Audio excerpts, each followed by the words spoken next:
अस्सलाम वालेकुम, मैं हूं राजा शुजात और आप देख रहे हैं राजा शुजात यूट्यूब चैनल और फेसबुक पेज। आज की वीडियो में हम एक ऐसे मुल्क के हवाले से बात करेंगे और उस मुल्क की तारीख को भी देखते हैं और फिर पाकिस्तान के साथ कुछ डॉट्स को कनेक्ट करते हैं और देखते हैं कि अगर वो मुल्क 25 से 30 सालों में इतना ज़बरदस्त कंट्री बन गया, इतना डेवलप हो गया, तो उन्होंने क्या ऐसे काम किए जो हमें भी करने चाहिए थे और जो हम ना कर सके। वो सारी एक केस स्टडी आप लोगों के सामने रखूंगा। इस सब डिटेल की तरफ जाने से पहले आप लोगों से सिर्फ इतनी गुजारिश है कि इस वीडियो को आपने पूरा देखना है और साथ ही साथ अपने कमेंट का भी इज़हार करना है। मैं जिस मुल्क की आज आप लोगों के सामने बात करने लगा हूँ, ये मुल्क है सिंगापुर।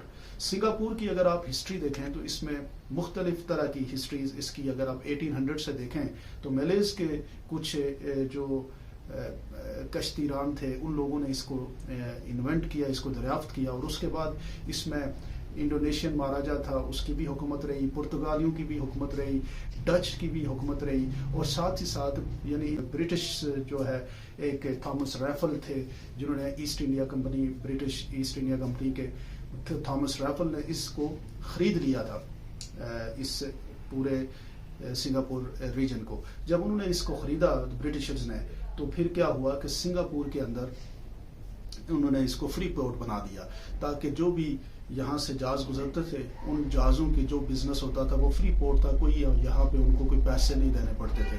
तो ये इस तरह से इससे मुल्क ने आगे बढ़ना शुरू किया। बाद में इस मुल्क में जापानीज ने इसके ऊपर कब्जा कर लिया और जापानीज ने तो इसको तबाह कर दिया, इसका इंफ्रास्ट्रक्चर ख़त्म कर दिया, इसके लोगों को ख़त्म कर दिया। लोगों के अंदर किसी किस्म की कोई उमंग नहीं थी, कोई ड्रीम्स नहीं थे, कुछ भी नहीं थे। बिल्कुल उनको जिस तरह क्रश करना जापानीज ने वो उन्होंने किया। फिर 1945 में दोबारा ब्रिटिशर्स ने जो है वो जापानीज से इसको अपने कंट्रोल में ले लिया और उसके बाद थोड़ा सा ब्रिटिश ने इसके ऊपर थोड़ा वर्क किया, लोगों के लिए थोड़ा सी आसानी बनाई। तो जापानीज के मुकाबले में जो सिंगापुरियन थे वो ब्रिटिशर्स को ज़्यादा पसंद करते थे। लेकिन ब्रिटिशर्स ने जब यहाँ पे जो किया, बंगाल के अंदर वो ओपियम बंगाल में काश्त करते थे और उसको प्रोसेस करते थे आके कहाँ पे, यहाँ पे सिंगापुर के अंदर। तो सिंगापुर की जो पोजीशन थी, जापानीज के अंडर कंट्रोल जब थे तो जापानीज फोर्सेस के लिए इनकी खवातीन को इस्तेमाल किया जाता था, मतलब प्लेयर पॉइंट्स के लिए इन लोगों को यूज़ किया जाता था। उनकी कोई, आप यूँ समझ लें कि कोई इक़दार नहीं बचे थे, सब कुछ उनका ख़त्म हो चुका था। और बाद में जब ओपियम यहाँ पे प्रोसेस होने लगी तो उसका नतीजा ये हुआ कि वो लोग ड्रग एडिक्टेड हो गए और बेशुमार वहाँ पे ऑलमोस्ट जो है वो, ये बहुत छोटा सा मुल्क है, 550 किलोमीटर का ये मुल्क था। बाद में 700, आज अगर आप देखें तो आज इसकी जो पूरी लोकेशन है वो 750 किलोमीटर है। इतना छोटा सा मुल्क है, लेकिन ये छोटा सा जो मुल्क है ये बहुत मिरेकल कर रहा है। ये अगर आप देखें कराची के इक्वल हमारी इसकी टोटल, हमारा जो कराची है उतना ही ये मुल्क होगा या उससे भी छोटा होगा। लेकिन ये जो मुल्क है इसकी अगर हम बात करें तो उस वक्त जब मैं ये बात आप लोगों से शेयर कर रहा हूँ, स्टार्ट में बाद में जो 1949 के बाद फिर जब ब्रिटिशर्स ने आहिस्ता आहिस्ता इसके लोगों को थोड़ा एम्पावर किया और बाद में लोकल ब्रिटिशर्स ने ये किया कि लोकल को एम्पावर करके उन्हीं को हुकूमत के लिए तैयार किया। और 1956 में और 58 में यहाँ पे इनिशियल 2 इलेक्शन हुए, फिर इनका एक आइन बना और 1961 में जो इनका पहला जो है वो एक बड़ा इलेक्शन हुआ, जिसके बाद वहाँ के एक लीडर ली कुआन यून, उनके एक ऐसे लीडर थे जिन्होंने इस इलेक्शन को जीता और उसके बाद उन्होंने इस मुल्क को डेवलप करने के बारे में सोचा। अब जब ली कुआन यून ये इलेक्शन विन किया तो उनके पास ये था कि वहाँ पे ऑलरेडी ब्रिटिशर्स तो मौजूद थे। ब्रिटिशर्स ने उनको ये कह दिया कि हम आपके मुल्क से जा रहे हैं, अब इसको हम फिनिश कर रहे हैं, यहाँ से आहिस्ता आहिस्ता हम अपनी फोर्सेस को निकाल रहे हैं। तो ली कुआन यून ने कहा कि आप अभी इस मुल्क से ना जाएं, बल्कि आप थोड़ा ऐसा यहाँ पे रुकें ताकि हम अपने मुल्क को थोड़ा डेवलप करें। बाद में फिर ब्रिटिशर्स ने कहा कि हम 1971 तक हम अपनी फोर्सेस को यहाँ से निकालेंगे। अब 4 साल का टाइम पीरियड था ली कुआन यू के पास कि इन 4 सालों में उन्होंने किस तरीके से इस मुल्क को उठाना है। इनिशियली ये जो लीडर थे ली कुआन यू, इनका ये कहना था या मानना था कि ये मुल्क इंडिपेंडेंटली नहीं चल सकता, क्योंकि इस मुल्क की कोई काश्त नहीं थी, कोई बिजनेस नहीं था। ये वो मुल्क है जो पानी भी इंपोर्ट करता है, हर दुनिया की चीज़ इंपोर्ट करता है, वो खुद कोई चीज़ काश्त नहीं करते। और दूसरा पॉपुलेटेड इतना है, डेंस पॉपुलेशन इतनी है उसकी कि बेशुमार लोग, छोटी सी जगह और ज्यादा लोग रहते हैं, दुनिया के सबसे हैवीएस्ट डेंस पॉपुलेटेड मुल्कों में है। ये उस वक्त की बात हो रही है जब इसको बनाया जा रहा है, 1965 की, 63, 64 की बात कर रहा हूँ। तो उन्होंने इनिशियली इसको क्या किया, इसको जाके कनेक्ट कर दिया मलेशिया के साथ। मलेशिया और ये मुल्क आपस में इकट्ठे हो गए और बाद में मलेशियन ने कहा कि नहीं जनाब, हम आपके साथ नहीं चल सकते, क्योंकि मलेशिया में जब इलेक्शन हुआ तो सिंगापुर की ली कुआन यू की जो पार्टी थी उसने इलेक्शन लड़ने की बात की। तो वहाँ पे जो मलेशियन लोग थे उन्होंने कहा जी ये एक छोटा सा मुल्क है, 17% इसकी टोटल आबादी बनती है पूरे मलेशिया की, तो ये जनाब हम इसको अपने साथ नहीं लेके जा सकते। और साथ में मलेशिया के अंदर एथनिकली जो वहाँ पे ज्यादातर जिन लोगों को इम्पोर्टेंस दी जा रही थी सिंगापुर के अंदर भी वो मले जो एथनिक लोग थे, क्योंकि सिंगापुर के अंदर 3-4 एथनिक्स बैकग्राउंड के लोग रहते थे। एक मले थे, एक अपना चाइनीज एथनिक्स के लोग थे, और इंडियन जो तमिल और ये पंजाबी एथनिक्स इंडियन लोग वहाँ पे सिंगापुर में रहते हैं। और इसके अलावा यहाँ पे मुख्तलिफ मज़ाहिब के लोग भी रहते हैं सिंगापुर के अंदर, जिसमें मुस्लिम भी हैं, सिख भी हैं, तमिल भी हैं, अपना क्रिश्चियंस भी हैं, और उसके अलावा कुछ जीविश भी छोटी सी इनकी भी आबादी है, लेकिन साथ में एथियस्ट भी हैं जो किसी मजहब पे नहीं मानते, ये लोग भी हैं। अब इस तरह का मुल्क जो शुरू में मलेशिया के साथ था, लेकिन मलेशियन ने भी इसको एक्सेप्ट नहीं किया, और कुछ क्योंकि मलेशियन की जो इंटरेस्ट थी वो मले एथनिक लोगों पे ज्यादा थी, तो लोकल सिंगापुरियन ने भी इसको एक्सेप्ट नहीं किया। तो फिर ये मुल्क सिंगापुर जब मलेशिया से अलग हो गया, ये ली कुआन यू के टाइम पीरियड में ही अलग हुआ, तो उसके बाद ये हुआ कि अब वहां से एक टर्निंग डेवलपमेंट स्टोरी शुरू होती है। ये जो आदमी है ली कुआन यू, इसने क्या किया कि इस मुल्क को अब डेवलप करने के बारे में सोचा, और फिर क्योंकि इनके पास अपनी फोर्सेस नहीं थी तो इन्होंने एक अपनी नेशनल आर्मी क्रिएट की, और जो उनके 18 साल से 16 साल की उम्र के लोग थे, बच्चे थे, उन सबको कहा कि आपने एक दफ़ा ज़रूर आर्मी में शामिल होना है। तो इस तरह से आस्ता आस्ता उन्होंने अपनी सिक्योरिटी के ऊपर काम करना शुरू कर दिया। उसके अलावा जब फिर उसने अपने जो बेसिक चीज़ें थी उनके ऊपर वर्क किया। पहले जो इम्पोर्टेंट चीज़ थी एजुकेशन। ली कुआन यू का मानना था कि मेरे पास ज़मीन नहीं है, मेरे पास मैं कोई और चीज़ प्रोडक्ट नहीं कर सकता, कोई चीज़ सेल आउट नहीं कर सकता, मेरे पास सिर्फ एक तो पोर्ट है, हमारी जियो पॉलिटिकल पोजिशन है, और दूसरा मेरे पास ये लोग है, और मैं अपना फोकस करूंगा कि ये लोग जो है वो ज़्यादा से ज़्यादा पावरफुल हो जाए। अब लोगों के ऊपर उसने इन्वेस्टमेंट करनी शुरू कर दी। सबसे इंपॉर्टेंट बात ये थी कि उनको एजुकेशन के पॉइंट ऑफ व्यू से किस तरह से आगे बढ़ाना है।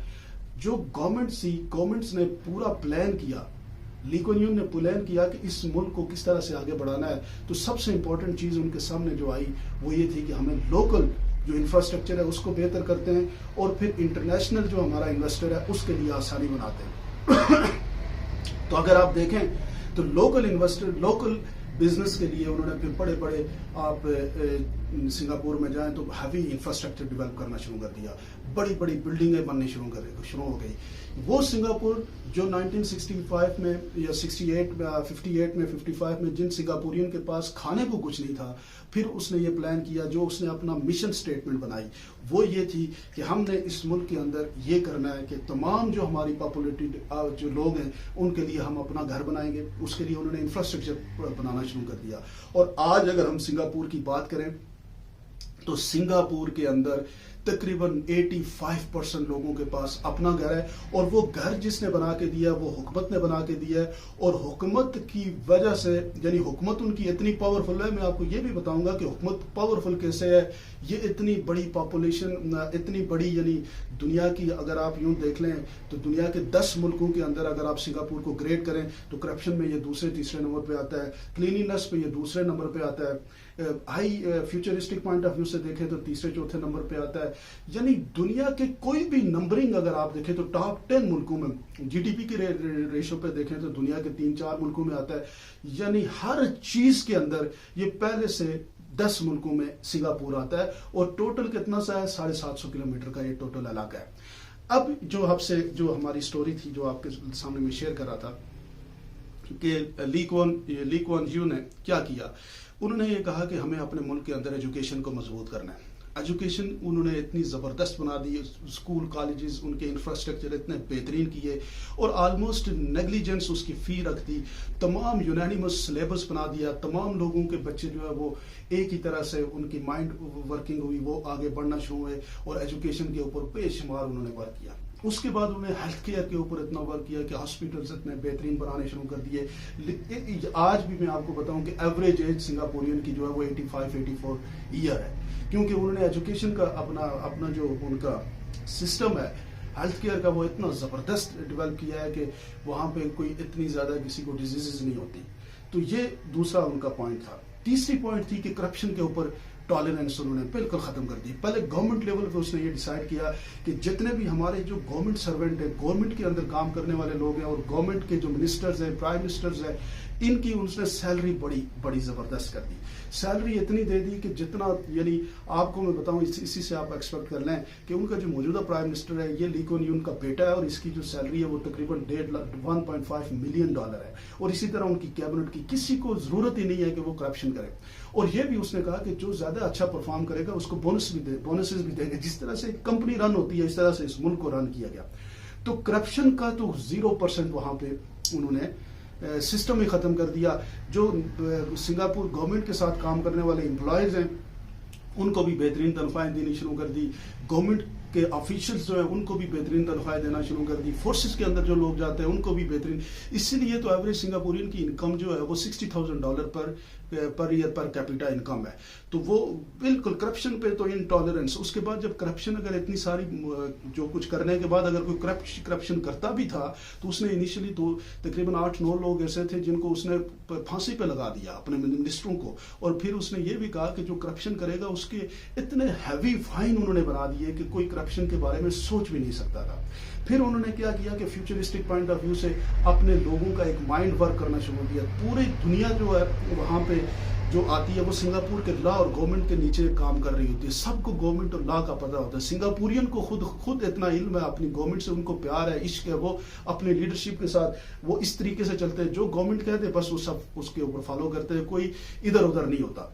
तो ली कुन यून ने ये कहा कि जनाब अब ये है कि हमारा तो मुल्क छोटा सा है, तो इस मुल्क के अंदर हमने ट्रैफिक सिस्टम को कैसे बनाना है। ट्रैफिक सिस्टम उन्होंने ऐसा बनाया, बसेस उन्होंने, आपको मैं बताऊं कि दुनिया का सबसे, यानी जहाँ पे गाड़ी खरीदना सबसे महंगी है, सबसे ज़्यादा टैक्स इस्तेमाल होता है तो वो सिंगापुर में होता है।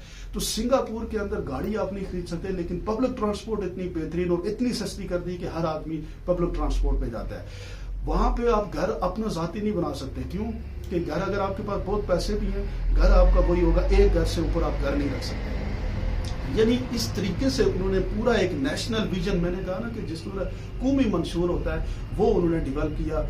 वो इस तरीके से वो आगे बढ़ रहे थे। अब जो इम्पोर्टेंट बात है वो ये थी कि अब उन्होंने एक तो एजुकेशन पे काम कर दिया, सिक्योरिटी के ऊपर काम कर दिया, क्लीनिनेस के ऊपर काम कर दिया। वहाँ पे आप च्युइंगम नहीं खा सकते, अगर च्युइंगम खाएंगे पब्लिक ट्रांसपोर्ट के ऊपर तो उसके ऊपर फाइन है। आप किसी को गैर जरूरी तंग नहीं कर सकते। आप टॉयलेट्स के हवाले से उन्होंने एक पूरी कैंपेन शुरू कर दी सिंगापुर के अंदर। आप अगर कोई भी ऐसा क्राइम जो हम नॉर्मली का आप किसी को डिस्टर्ब करते हैं, उन्होंने फाइन इतने, यानी 1000 सिंगापुर डॉलर से लेके 5000 50,000 सिंगापुर डॉलर तक उन्होंने रखा। फिर जो सबसे इंपॉर्टेंट उनका प्रॉब्लम था वो था ड्रग्स के हवाले से। जब ये मुल्क बना तो उस वक्त ओपीएम की वजह से सब ड्रग्स का, वहाँ पे इतना ज़्यादा ड्रग्स का इस्तेमाल हो रहा था कि वो एडिक्टेड हो गए थे ड्रग्स के।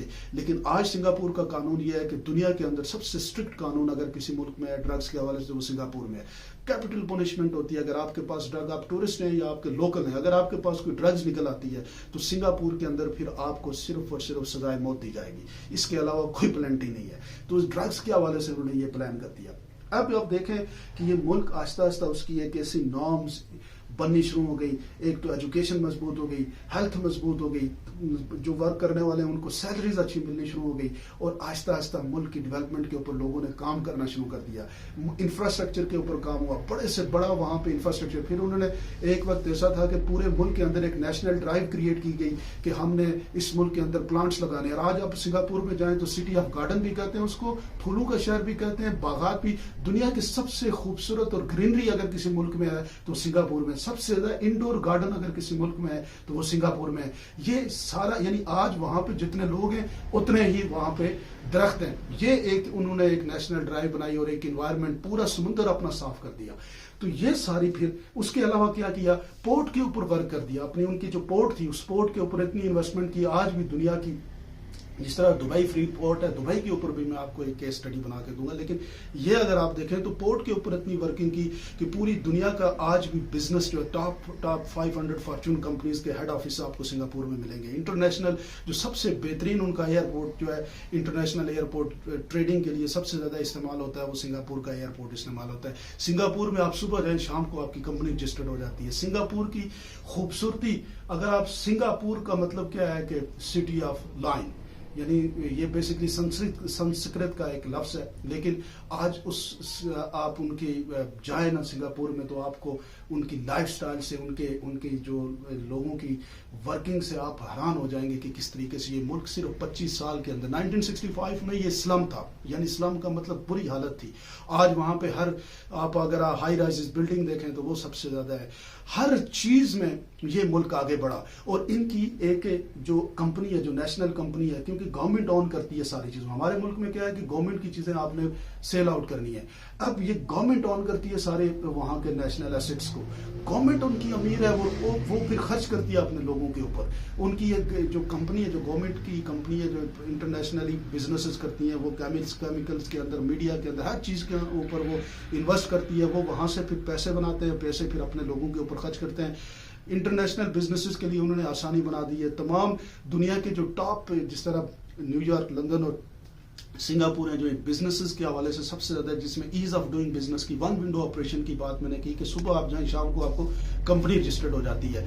ان کے نامز انہوں نے بڑے اچھے بنا دیے. اس ملک کے اندر جو ان کے, ایک دفعہ یہ ہوا کہ وہاں کی جو سنگاپور کے پرائم منسٹر ہیں لی کوان یو, ان کے اگینسٹ ایک پبلک ریلی بنا دی. وہاں پہ یہ جو ان کی ایئر لائنز تھی, پائلٹس نے اسٹرائک کی, تو لی کوان یو نے ان کے سامنے تقریر کی. وہ تقریر انٹرنیٹ میں پڑھی, آپ جا کے دیکھیں, 54 منٹ کی وہ تقریر ہے.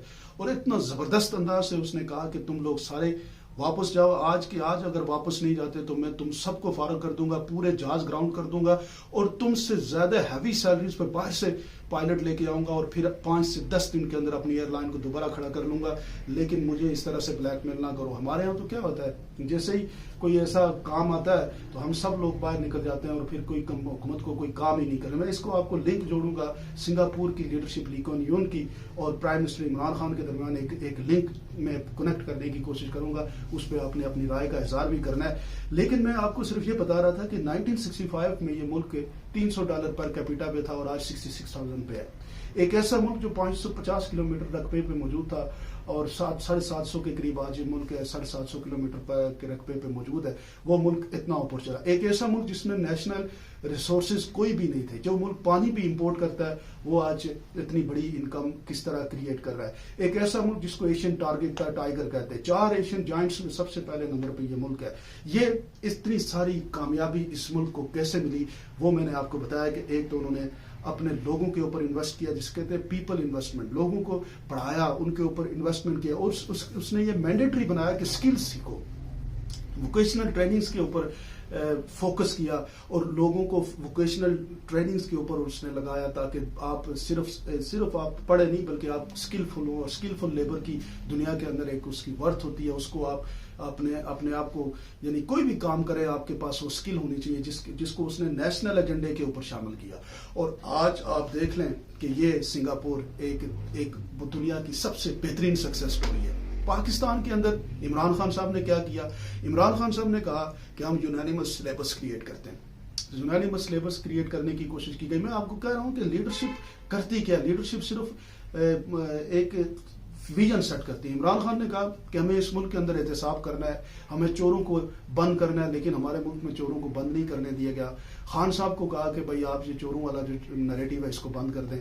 عمران خان نے کہا کہ ہم بلین ٹری لگاتے ہیں. آپ دیکھ لیں سنگاپور کی گرینری اور اس کے انوائرمنٹ کو دنیا کے اندر سب لوگ ہائی ریٹڈ وہ کرتے ہیں. عمران خان نے پاکستان کے اندر ڈیٹ کو ختم کرنے کی کوشش کی, جس طرح سے لی کوان یو نے کرنے کی کوشش کی. آپ کی فورسز کو مضبوط کرنے کی بات کی. जिस तरह प्रेसिडेंट ली कुन यून ने करने की कोशिश की। इमरान खान का जो विजन था वो ये था कि मैं लोगों के ऊपर खर्च करूं, जिस तरह से प्राइम मिनिस्टर ली कुन यू का था। ये सारी चीजें कनेक्ट कर रही थी। हम इमरान खान को उस डगर पे लेके जा रहे थे, या इमरान खान जाना चाह रहे थे जहां पे पाकिस्तान, क्योंकि वो पाकिस्तान को बेहतर मुल्क बनाना चाह रहे थे। खान साहब की कोशिश ये थी कि हम इसको चाइना की तरह, तुर्की की तरह और सिंगापुर की तरह बनाए, और खान साहब ने इनके सारे केस स्टडी की हुई है। सिंगापुर की स्टडी की हुई है, चाइना की स्टडी की हुई है, तुर्की की स्टडी की हुई है कि किस तरीके से वो लोग ऊपर बढ़े, और हमने वो सारा प्रोसेस जो है वो खान साहब का नीचे कर दिया। अब आपको और मुझे ये करना है कि अगर हमने इस मुल्क को सिंगापुर की तरह एक मजबूत मुल्क बनाना है, एक ऐसा मुल्क बनाना है, एक ऐसे लीडर जिस तरह ली कुन यून जैसा एक ऐसा लीडर वहां पे क्रिएट हुआ जिसने टर्न अराउंड कर दिया। और उस आदमी ने जब उसकी फौतगी हुई तो आप जाएं तो सिंगापुर के अंदर एक भी उसका मुजस्मा नजर नहीं आएगा। उसने अपने जाती इंटरेस्ट के लिए कुछ नहीं किया, लोगों को अपने पीछे, इतना बड़ा लीडर था कि वो लोग उसको मतलब पूछते, लेकिन उसने वहाँ पे सेल्फ जिसे प्रोजेक्शन कोई भी नहीं की, बल्कि जब वो अभी उसके फौतगी हुई तो उसके बेटा जो मौजूदा प्राइम मिनिस्टर, उन्होंने कहा कि इन्होंने साफ कहा था कि हमने एज अ कंट्री आगे बढ़ना है, किसी की इंडिविजुअल हीरोइज्म का शिकार नहीं होना, ताकि हम इस मुल्क को आगे से आगे बेहतरीन से बेहतरीन बनाते चले जाएं। और एशिया के अंदर इस टाइम पे, एशिया क्या दुनिया के अंदर वो one of the best richest country है, जिसकी लाइफस्टाइल और ये सारी चीजें, ये सब कुछ हमारे मुल्क में भी हो सकता है। हम भी यूनानिमस एजुकेशन सिस्टम बना सकते हैं, हम भी अपने मुल्क को सफाई की ड्राइव के ऊपर लगा सकते हैं, हम भी अपने मुल्क में प्लांटेशन कर सकते हैं। हमारा मुल्क तो रिच है, कंट्री के अंदर हमारे पास रिसोर्सेज हैं, हमारे पास तो पोर्ट की अगर बात की जाए तो ग्वादर पोर्ट है, कराची पोर्ट है, हमारे पास क्या नहीं है जो इस मुल्क को हम आगे नहीं लेके जा सकते। सिर्फ और सिर्फ लीडरशिप की बात है, और लीडरशिप इस वक्त मौजूदा जो हमारी क़यादत है उसमें सबसे बेहतरीन लीडरशिप अगर कोई है तो वो इमरान खान है। अगर आप उसको मजबूत करेंगे तो ये आपका मुल्क भी सिंगापुर की तरह एक बेहतरीन मुल्क बन सकता है। आप क्या समझते हैं कमेंट सेक्शन में ज़रूर बताइएगा, और इसमें अपनी राय का इज़हार ज़रूर कीजिएगा।